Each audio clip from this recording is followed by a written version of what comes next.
भैंसुर के एक बहनिया लागई बड़ा छिना रहे भैंसुर के एक बहनिया लागई बड़ा छिना रहे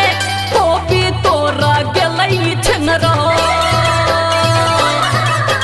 धोबी तोर गेलई बहनिया धोबी पकड़लक बाही है आलू ओढ़ गेलई बहनिया भालू पकड़लक बाही के भैंसुर के एक बहनिया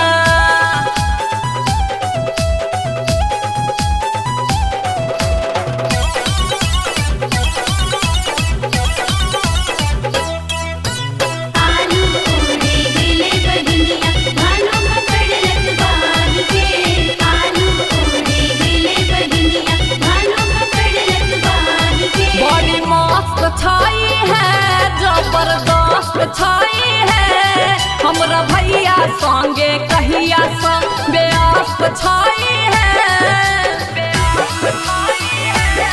बड़ी मस्त छाई है जबरदस्त छाई है हमरा भैया संगे कहिया संग व्यस्त छाई है गाड़ी सुनलू समाधि के एक बहनिया लागई बड़ा छिना रहे अगुआ के एक बहनिया लागई बड़ा छिना रहे चोखा मांग गेली छिनरो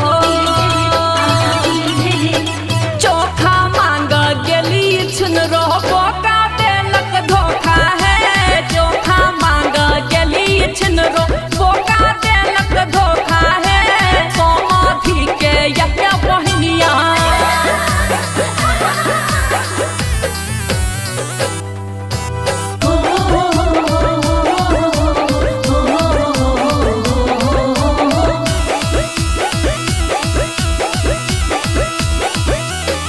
ओ हसीन छाई है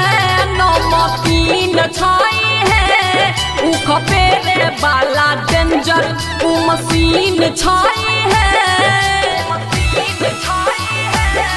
ओ हसीन छाई है